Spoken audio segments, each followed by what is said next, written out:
అథ త్రింశः సర్గः. శ్రీమద్ రామాయణంలో ఉన్నటువంటి సుందరకాండంలో 30వ సర్గలో మనం ప్రస్తుతం ఉన్నాం. అథ త్రింశः సర్గः. రాక్షసులంతా కూడా సీతాదేవిని ఎన్ని విధాలుగా భయపెట్టాలో అన్ని విధాలుగా భయపెట్టడం జరిగిన తర్వాత త్రిజట స్వప్న వృత్తాంతం అంతా జరిగిన తర్వాత హనుమంతుడు ఈ సంభాషణ అంతా కూడా చూస్తూ ఉన్నాడు.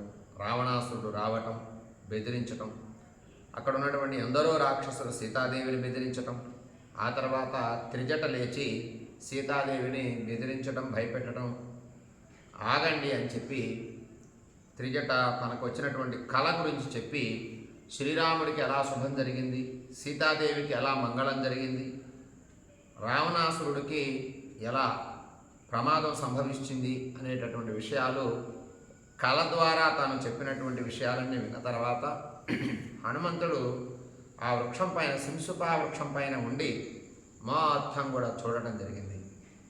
ఇక ఎలా సీతాదేవితో మాట్లాడదామా అని ఆలోచిస్తూ ఉన్నటువంటి సందర్భం ఈ సర్గలో మనకు కనబడుతుంది. అవేక్షమాణస్తాం దేవీం దేవతామివ నందనే తతో బహువిధాం చింతాం చింతయామాస వానరః. హనుమంతుడు దేవతా స్త్రీల వలె ఉన్నటువంటి ఆ సీతాదేవిని చూచుచూ ఆలోచిస్తూ ఉన్నట్ట.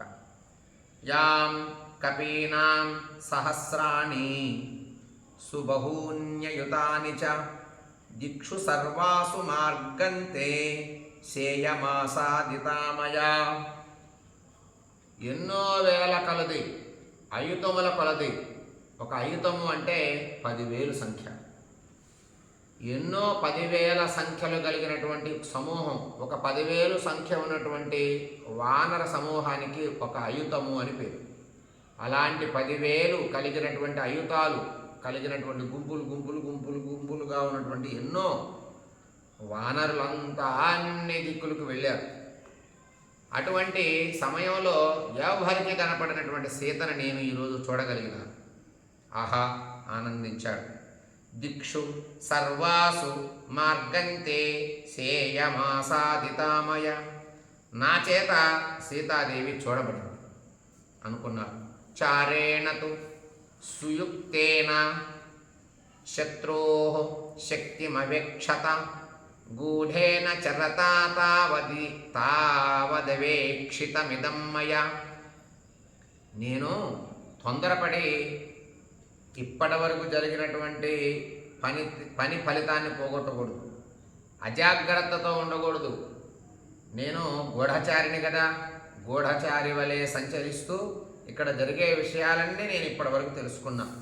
ఇకపైన కూడా జాగ్రత్తగా సీతాదేవిని చూసా గనక ఈ విషయాన్ని శ్రీరాముడికి చేర్చాలి, శ్రీరాముడి దగ్గరికి సీతాదేవిని చేర్చాలి. ఎలా, అసలు సీతాదేవితో ఎలా నేను మాట్లాడాలి అని తనలో తానే ఆలోచించుకుంటూ ఉన్నట్ట.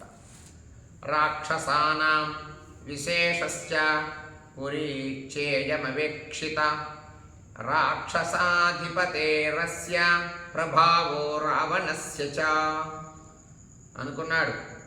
యాం కపీనాం సహస్రాణి. తూర్పు దిక్కుకి ఒక సమూహాన్ని పంపించాడు సుగ్రీవుడు, దక్షిణ దిక్కుకి ఒక సమూహాన్ని పంపించాడు, పడమర దిక్కుకి ఒక సమూహాన్ని పంపించాడు, ఉత్తర దిక్కుకి ఒక సమూహాన్ని పంపించాడు. 4 దిక్కులలో 3 దిక్కుల వారికి లభించినటువంటి భాగ్యం నాకు లభించింది అనుకున్నాడు హనుమంతుడు. అంగదుడి నాయకత్వంలో జాంబవంతుడు పెద్దగా ఉన్నటువంటి ఆ యొక్క సమూహానికి హనుమంతుడు కూడా ఉన్నాడు అందులో. నేను దక్షిణ దిక్కుకి వచ్చా, సీతాదేవిని నేను చూడగలిగా. రాక్షసానాం విశేషశ్చ పురీచేయమవేక్షిత రాక్షసాధిపచేతేరస్య ప్రభావో రావణస్య చ. రాక్షసుల విశేషమును, ఈ పురమును రాక్షసాధిపతి అయిన రావణాసురుని ప్రభావం అంతా కూడా చూశాయి. ప్రధాన రాక్షసుల పరాక్రమం చూశా, రాక్షసుల మాటలు చూశా, వాళ్ళ బలాబలాలు చూశాను, రావణాసురుణ్ణి కూడా చూశాను, ఆయన ప్రభావం కూడా చూశాను అని తనలో తాను అనుకుంటున్నాడు. రాక్షసానాం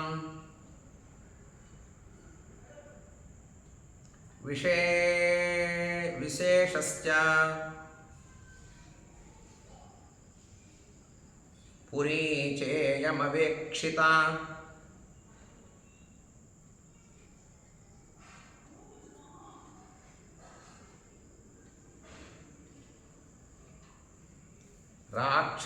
రాక్షసాధిపతేరస్య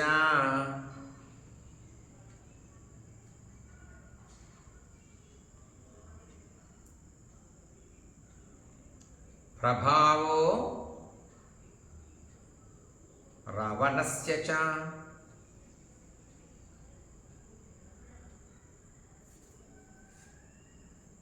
విశేషించి రాక్షసుల గొప్పతనం చూసా, ఈ యొక్క లంక వైభవం చూసా, రాక్షసాధిపతి అయినటువంటి రావణుడి ప్రభావం కూడా చూశాను అని హనుమంతుడు అనుకుంటున్నాడు. యుక్తం తస్యా ప్రమేయస్య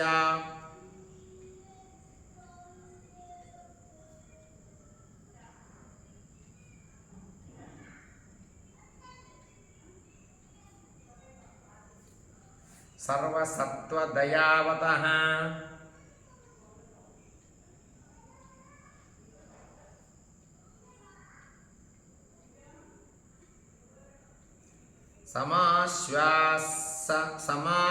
సమాశ్వాసయితుం భార్యాం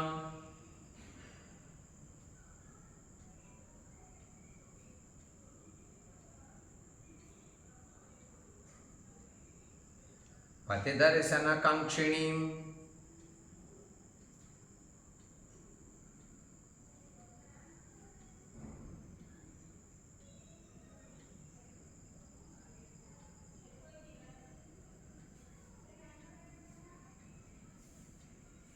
సకల ప్రాణులయందు దయగల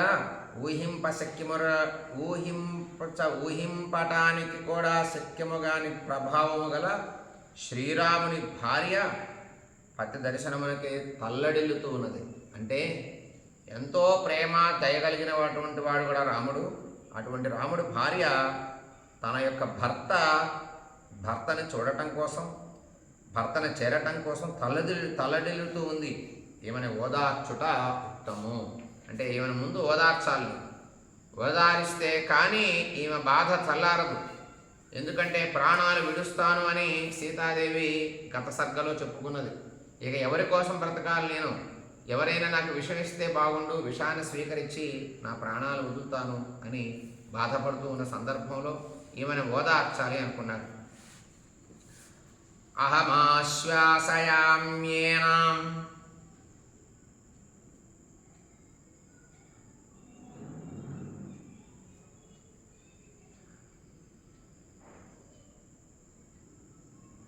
పూర్ణచంద్ర నిభాననాం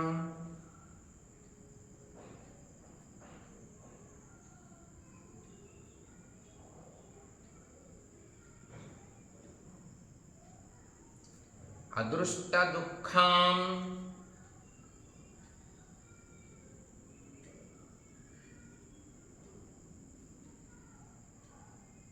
దుఃఖార్తాం దుఃఖస్యాంతమగచ్చతీం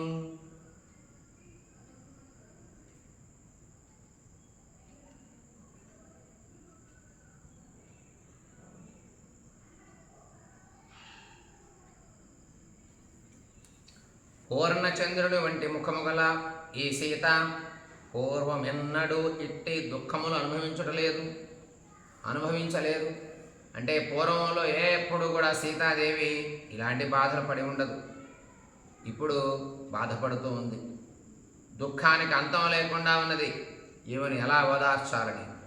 అదృష్ట దుఃఖాం దుఃఖార్తాం ఇటువంటి ఏమని ఎలా నేను ఓదార్చాలి, ఈమె బాధ నుంచి బాధ మరిచిపోయేటట్టుగా నేను ఎలా మాట్లాడాలి అని ఎదురు చూస్తున్నాడు. యద్యప్యహమిమాం దేవీం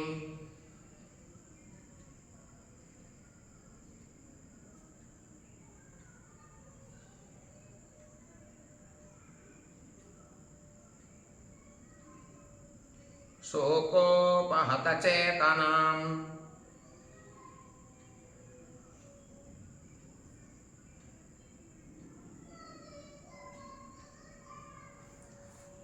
అనాశ్వాస్య గమిష్యామి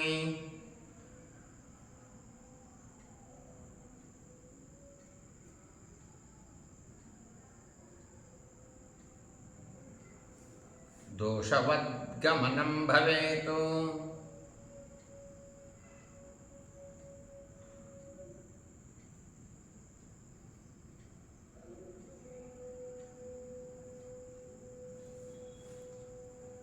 ఈ సీతాదేవి శోకము చేత వికలమైన మనస్సుతో బాధపడుచున్నప్పుడు నేను ఈమెను ఓదార్చకుండా తిరిగి వెళ్ళాననుకో, నా గమనము పొరపాటే అవుతుంది.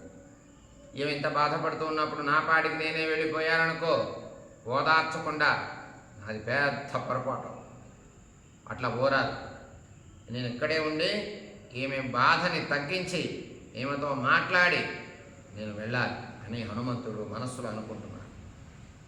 యద్యప్యహమిమాం దేవీం శోకోపహతచేతనాం, శోకము చేత బాధపడుతున్నది కదా ఈమె దేవీం, ఈ సీతాదేవిని నేను అహం అనాశ్వాస్య ఓదార్చకుండా గమిష్యామి, యది గమిష్యామి, నేను కనుక నా పాటికి నేను సీతాదేవిని చూసేసా, సీతాదేవి ఇక్కడ ఉన్నది అని కనుక నేను ఇక్కడి నుంచి వెళ్ళిపోతే నాకు దోషం వస్తుంది. దోషవతు భవేతు, నేను దోషం కలిగిన వాడిని అవుతా. ఎందుకంటే ఈ ముందు ఏమైనా బాధ నుంచి నేను బయటపడేయాలి. ఎలా? ఇప్పటి వరకు బాధపడటం తెలియదు కదా ఈవిడకి, కష్టాలు తెలియదు కదా, కష్టాలు అనుభవించే మనిషి ఆవిడ కాదు కదా అని హనుమంతుడు తనలో తాను అనుకుంటున్నాడు. గతే మయ తత్రేయం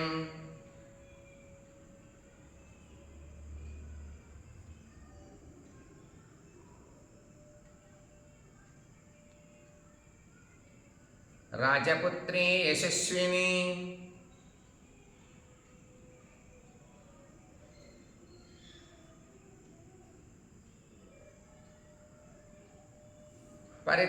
పరిత్రాణమవిందంతి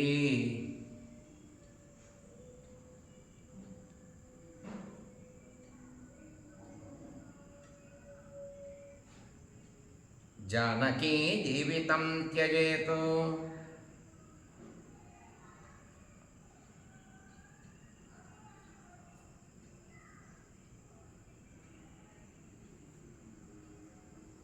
నేను తిరిగి గనక వెళ్ళిపోతే ఈ రాజకుమారి కీర్తివంతురాలు అయినటువంటి సీతాదేవి రక్షణ, నన్ను రక్షించేవాళ్ళు ఎవరూ లేరని ప్రాణాలు వదిలేయవచ్చు. నాకు ఎవరు దిక్కు అనేటటువంటి భావం చేత నాకు నేనే వెళ్ళిపోతే ఈమె ప్రాణాలు వదిలేస్తుంది, సందేహం లేదు అని హనుమంతుడు అనుకుంటున్నాడు.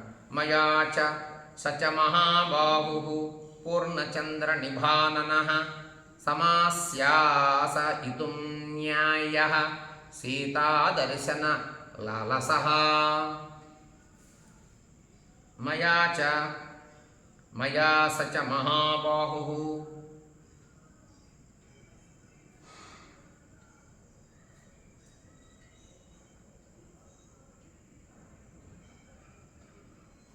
పూర్ణచంద్ర నిభాననః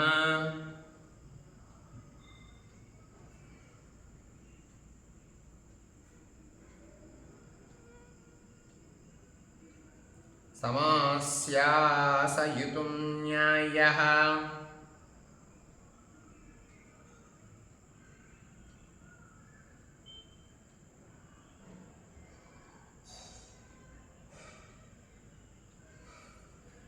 సీతాదర్శన లాలసః.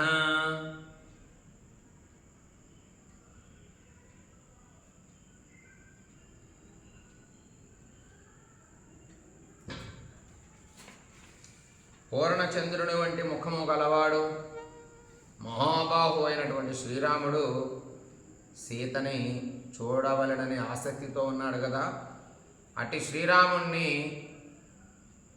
ఓదార్చుట కూడా నా కర్తవ్యమే.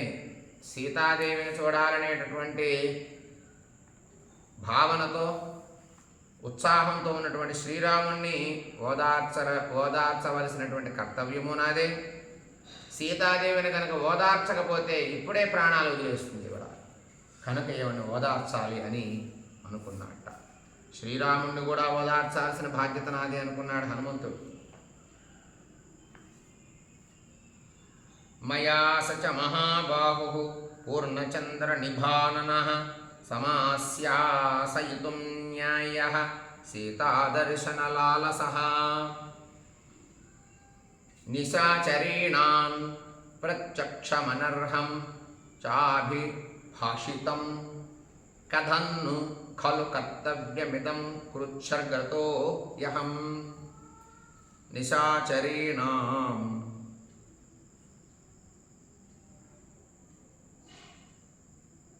ప్రత్యక్షమనర్హం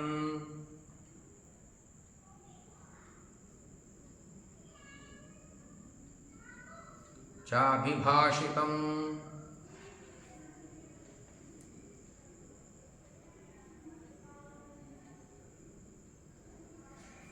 కథన్ను ఖలు కర్తవ్యమిదం.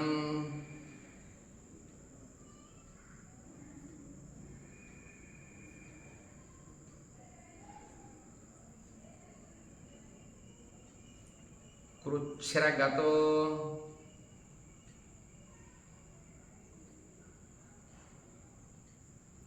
హ్యహం.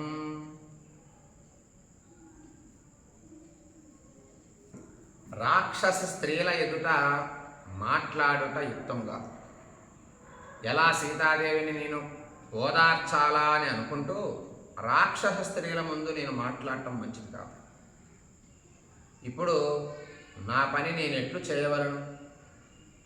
నేను కష్ట పరిస్థితిలో చిక్కున్నానే. ఇప్పుడు ఈ రాక్షసుల మధ్య ఎలా సీతాదేవి చుట్టూ రాక్షసులు ఉన్నారు, రాక్షస స్త్రీలు, మధ్యలో సీతాదేవి ఉంది, పైన కూర్చున్నాడు హనుమంతుడు. ఎలా సీతాదేవితో మాట్లాడాలి? రాక్షసుల మధ్యలో ఏదైనా నా మాట వినపడి వాళ్ళు గనక నేను వచ్చిన ప్రయాణం, వచ్చినటువంటి ప్రయాస, వానరుల చేసినటువంటి సాహసం అన్నీ నిర్వీర్యం అయిపోతాయి. నేను చాలా పెద్ద కష్టాల్లో ఉన్నానే, అయ్యో అనుకున్నాడు. అనేన రాత్రి శేషేణ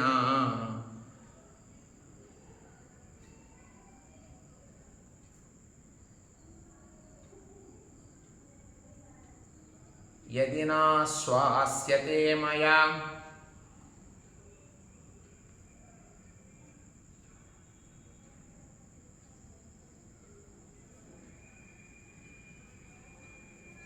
సర్వధా నాస్తి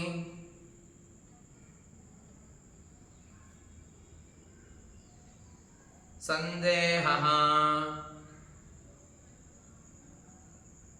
పరిత్యక్ష్యతి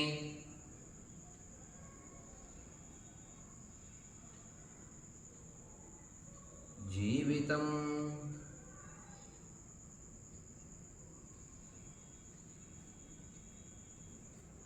తెల్లవారేలోగా నేను ఈమెని ఓదార్చాలి. ఒకవేళ ఓదార్చకపోతే గనక తప్పక ఈమె ప్రాణాలు వదిలేస్తుంది, సందేహం లేదు. అనేన రాత్రి శేషేన, తెల్లవారుజామున అవుతూ ఉంది ఈ సందర్భం, హనుమంతుడు మాట్లాడుకునేటటువంటి సందర్భం. ఈ రాత్రి అంతా తెల్లవారేసరకు, తెల్లవారేలోపు యది నా శ్వాస్యతే మయా, నేను గనక ఈమెని ఓదార్చకపోతే, నా శ్వాస్యతే యది, ఓదార్చబడకపోతే, నా చేత ఏదో మాటల ద్వారా విని సంతోషించి తను ప్రాణాలు వదులుదామనేటటువంటి భావనను గనక వదిలిపెట్టకపోతే, నేను గనక ఆమెతో మాట్లాడకపోతే ప్రాణాలు తెల్లవారేసరికి వదిలేస్తుంది. సర్వధా నాస్తి, అన్ని విధాలుగా ఆమె ప్రాణాలు వదిలేయటానికి బలాలు ఉన్నాయి, ఆమె అంత సిద్ధంగా ఉంది. సందేహ పరిత్యక్ష్యతి జీవితం, జీవితం మొత్తం కూడా వదిలేస్తుంది, ప్రాణాలను వదిలేస్తుంది. నేను ఎంత దూరం వచ్చినటువంటి ప్రయాణ ప్రయత్నం అంతా నిర్వియోగం అయిపోతుంది అని అనుకుంటున్నాడు హనుమంతుడు. రామస్య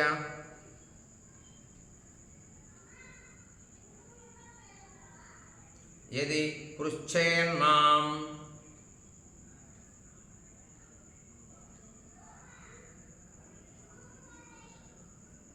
కిం మాం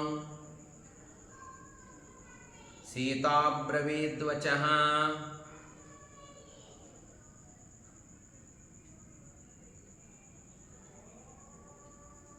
కిమహం తం ప్రతి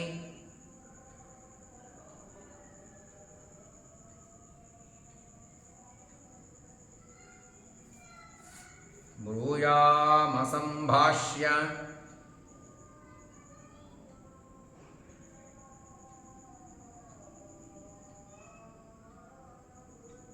సుమధ్యమాం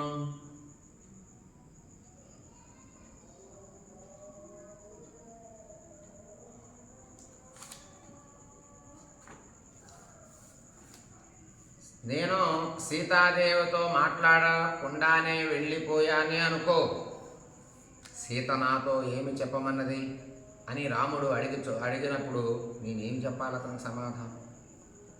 నేను సీతాదేవిని చూసా, బాగానే ఉంది, చూశాను సీతాదేవిని అని రాముడికి చెబితే సీతాదేవి ఏమైనా నాకు చెప్పమని నీకు చెప్పిందా హనుమా చెప్పు అని గనక శ్రీరాముడు నన్ను ప్రశ్నిస్తే నేనేం చెప్పాలి సమాధానం?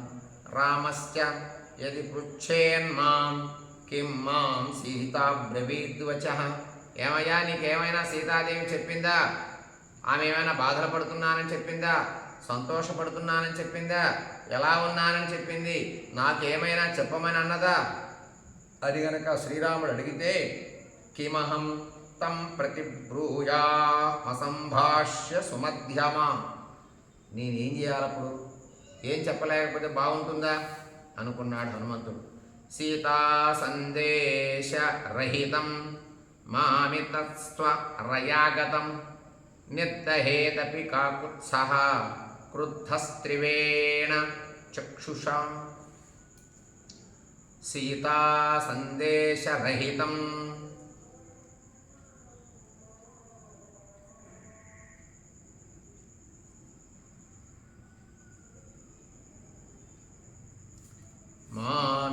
మామితస్త్వరయాగతం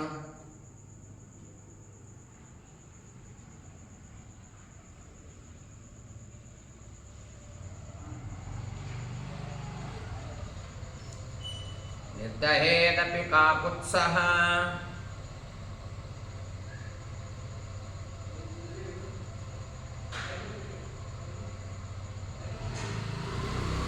క్రుద్ధస్త్రివ్రేణ చక్షుషా.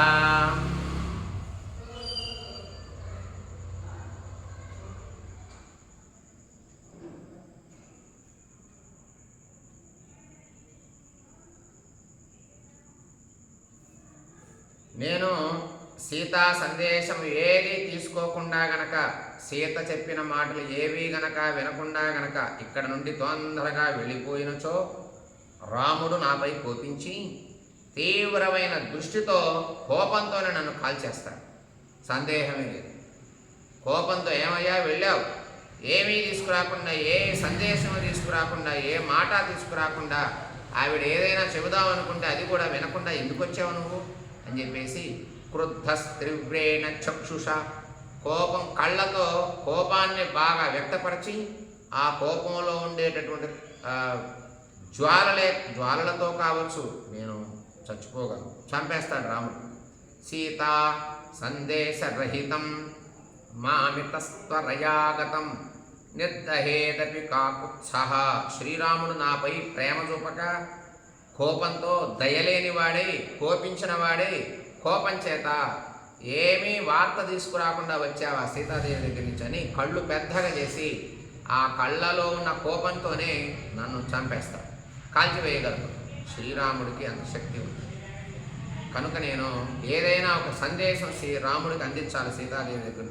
ముందు ఈ ప్రాణం వదిలేయటం నేను ఆపాలి అని చెప్పేసి అనుకుంటున్నాడు హనుమంతుడు. ఏది చోద్యో జయిష్యామి భర్తారం రామకారణాత్ వ్యర్థమాగమనం తస్య ససైన్యస్య భవిష్యతి. యది చోద్యో జయిష్యామి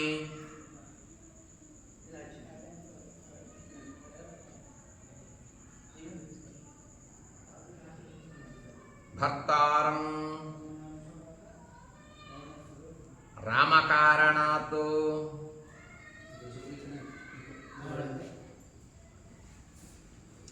వ్యర్థమాగమనం తస్యా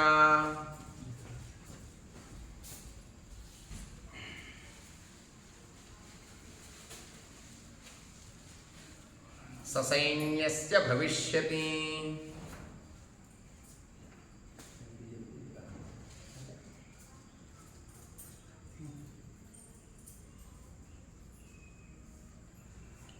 మళ్ళా అనుకుంటున్నాడు హనుమంతుడు, కోపంతో శ్రీరాముడు నన్ను కాల్చివేస్తాడు, దీంట్లో సందేహమే లేదు. నేను గనక సుగ్రీవునికి రామునికి సహాయం చేయటానికి తీసుకొని వచ్చినచో, ఈలోగా సీత మరణించినచో సేనాసహితుడైన అతన్ని రాక వ్యర్థమైపో. అంటే సుగ్రీవునికి రామునికి సహాయం చేయటానికి తీసుకొని వచ్చిన నేను ఏమీ సీతను ఊరడించకపోతే మరణించిందనుకో సీతాదేవి, నేను వచ్చిన పని అంతా వ్యర్థమైపోతున్నదా. కనుక నేను తొందరపడి సీతాదేవి మరణాన్ని ఆపాలి. అంతరం త్వహమాసాద్య రాక్షసీనామిహ స్థితః శనైరాశ్వాసయిష్యామి సంతాప బహుళామిమాం. అంతరం త్వహమాసాద్య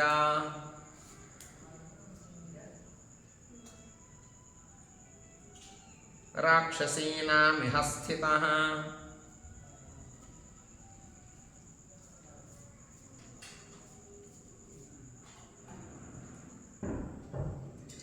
శనైరాశ్వాసయిష్యామి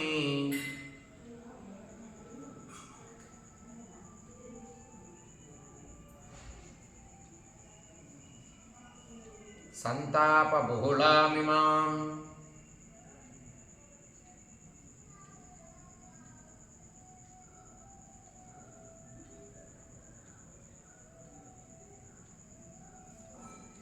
నేను ఇక్కడే ఉండి ఈ రాక్షస స్త్రీలు కొంచెము ఏమరపాటుతో ఉన్నప్పుడు చాలా దుఃఖపడుతున్న సీతాదేవిని మెల్లగా ఓదారుస్తాను అని అనుకుంటున్నాడు మనస్సులో.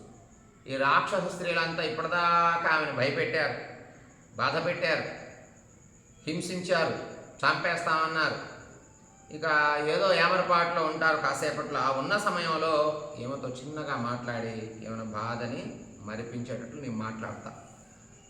అహం త్వతి తనుశ్చైవ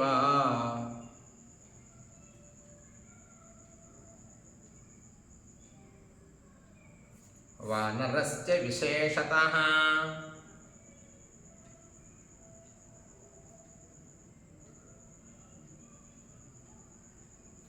వాచం చోదాహరిష్యామి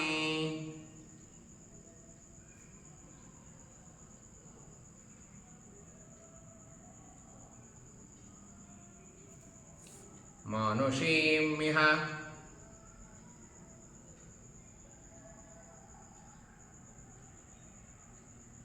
సంస్కృతాం.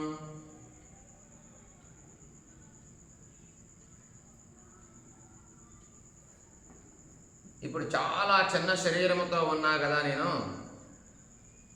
విశేషించి వానరుడై ఉన్నా కదా నేను, సంస్కృతమైన మనుష్య వాక్యను ఉచ్చరించవలసి ఉన్నది.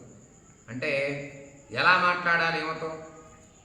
వానర రూపం ధరించి ఉన్నా కదా, అటువంటి నేను ఏ భాషలో మాట్లాడితే ఏం అర్థం చేసుకుంటుంది?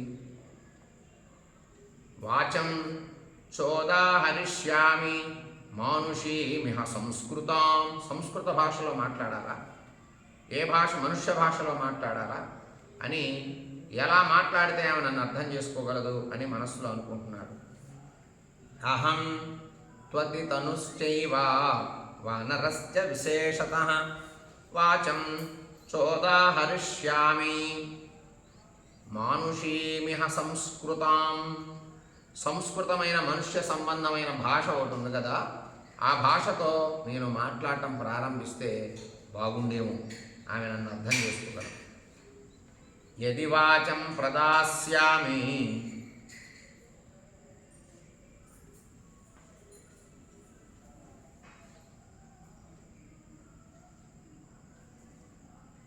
ద్విజాతిరివ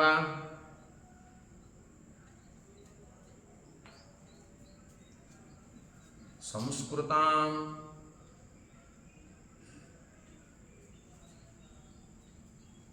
రావణం మన్యమానా మాం సీతా భీతా భవిష్యతి వానరస్య విశేషేణ కథం స్యాదభిభాషణం.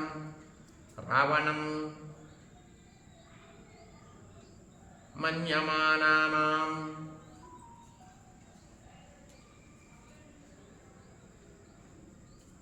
సీతా భీతా భవిష్యతి వానరస్య విశేషేణ కథం స్యాదభిభాషణం.